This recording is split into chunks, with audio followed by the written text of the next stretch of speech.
Hello, everybody, and welcome to the April 4th Trips and Traps. Andy Serling and Eric Donovan. 3 races to bring you from last week, race Thursday, Friday, and Saturday. So we'll get things started off with a couple of New York bred maiden claimers. The first race we'll take a look at is the 7th race from March 28th. We're looking at the 1 Polaris Dream and a 7 Night Editor. Yeah, and Polaris Dream is a horse that probably should have won this race, breaking from the inside. A smidgen of sort of trouble. You see sometimes kind of the gate where the horse maybe came over him a little bit. Night Editor is going to have a meaningless check in the stretch that I think some people might notice, and Eric agrees, and think he ran better than he did. He did not. Polaris Dream, relatively inexperienced riders like Jose Ortiz, even though he just lost his bug, you see this problem sometimes when we come from the inner to the main. They think when they're riding on the main, they're still riding on the inner, and they're not. No, they're not. And they're apprentices, and they're told for the most part when they're riding here in the winter, save as much ground as you can, and that's kind of a mistake here. I know Polaris Dream does break from the rail, so naturally he's going to be toward the inside, but, you know, there's points in the race where you could try to edge out for a little bit of position, a little bit of wiggle room, you know, if you will, down the backstretch into the turn, and that's not the case here. Ortiz just stays glued to the rail with Polaris Dream. Yeah, it's a commitment to the rail, and I think you're right. And as you said, Eric, it's a lot easier for us to sit up here and say he should have gotten off the rail than be out riding a horse with other horses on your flank, as you can see. But you've got to try to have that in your mind. Think, I'm trying to gradually get myself off the rail and move there.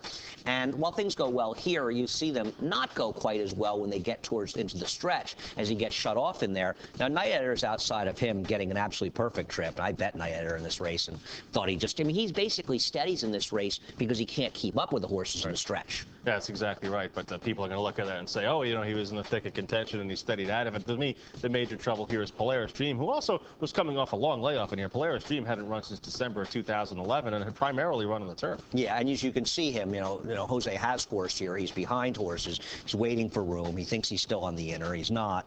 And the thing about Polaris Dream, now, I understand, and, you know, immediately people are going to say, this was a very weak low maiden claiming race.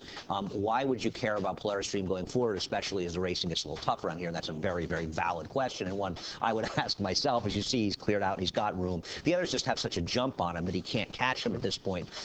My feeling is that he's a turf horse, and he'd run only one other time in the dirt his first career start and didn't run a lick.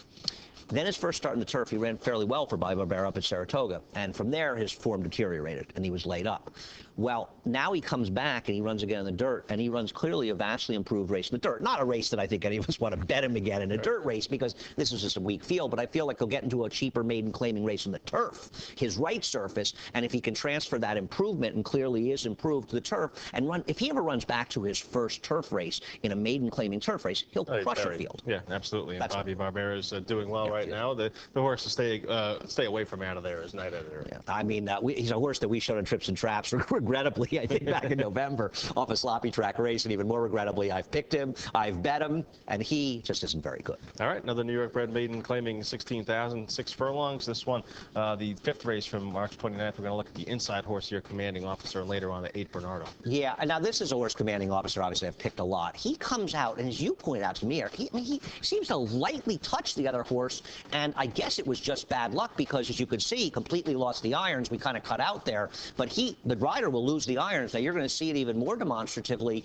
on the pan. He's going to sort of stumble there, and that's because he's getting bumped into that other horse.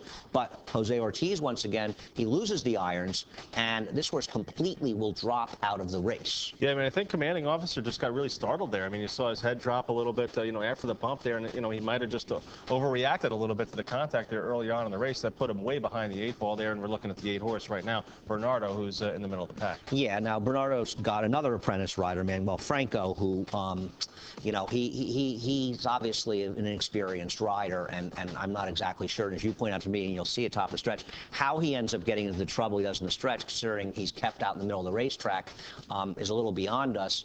Commanding Officer would have won this race. He lost the race by about 5.5 lengths. As you'll see, he'll make a big move in the stretch and understandably hang. The problem is today was the day for him. He was 12-1. He got a very fast pace to close into after that trouble at the start. This was the day this cheaper claim was ready to win. Next time he runs is going to be a much, much shorter price, and he may not get the right dynamic, but he has the speed to be closer.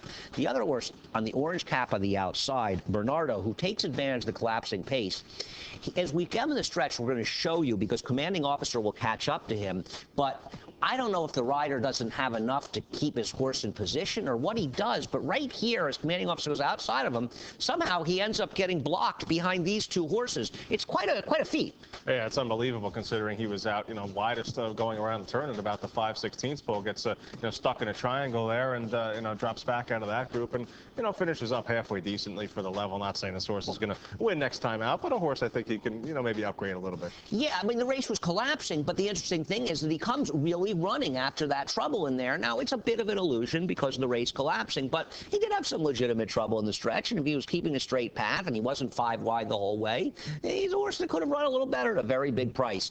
Commanding officer, I almost feel like he's a trap, and I feel like I'm done with him, Eric. I've said this before, but I just feel like, well, what's the upside with him? Next time he runs, he's going to be 5-2 or 3-1 against these horses. He may not get the right setup, and today was the day for him. Yeah, he's a horse that's had a lot of, you take a look at his past performances. He's had a couple of races where he's been bumped and had some trouble at the start where he just throws in the towel after that. He was able to get back on his feet, later on in the race when Ortiz was able to get the irons back and make a decent little rally. But any little adversity, especially contact early on in the race, seems to really throw this horse. Well, he seems to find contact early in the race. It's not just, it's going to throw these cheaper horses, especially. The cheaper horse you are, the more trouble will be accentuated because they're not good enough to overcome it. And that's, of course, what distinguishes the very best horses. The very best horses overcome adversity. Cheaper horses are never going to do that. They're just not good enough to do it. But he finds adversity.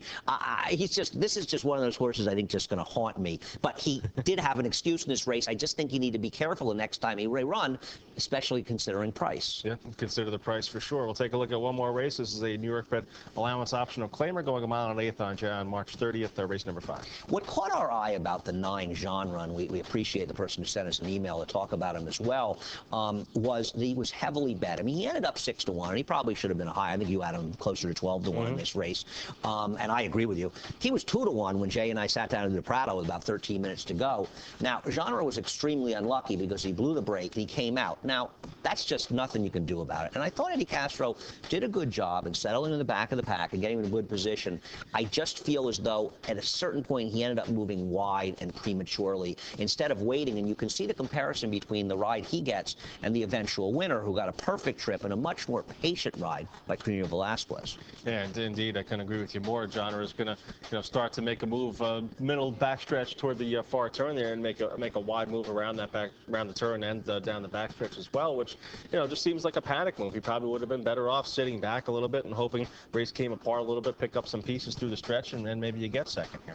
Yeah, it was, because you had a contested pace up front, even though the horse in the lead ends up finishing second. You do have the 4 horses up there, and you sometimes wonder how good a sense of pace some of the riders may have, and we've seen this throughout the winter in the last years where we have these slower pace races, maybe a lack of confidence. And you see Eddie has already begun to ride aggressively here. Look at Cornelio sitting so patiently on the inside with anaphylaxis. I mean, he's asking a little bit, but he's still sitting in there.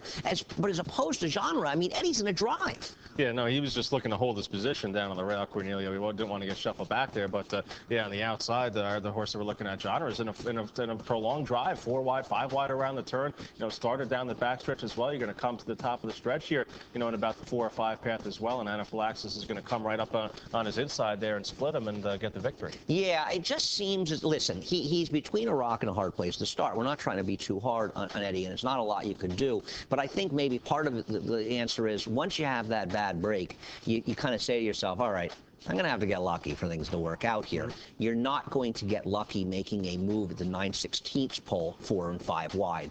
That negates any possibility of being lucky. Yeah, he could have been right there with the the second or third horse. I mean, he could have been a little bit closer. Not saying he would have won the race, but could have been closer. No, I mean, his trip, he did run better than to be expected. And I think the money, as it seems to be often the case around here, was right. The genre, who had a perfect trip in his prior race, coming up the rail, ran a much better race. And he's a horse that he might be in good form and maybe have another race in him where he can run well. Once again, as the case with genre, we can always use your help on Trips and Traps. It's Trips and Traps at NYRAinc.com. Thanks for watching.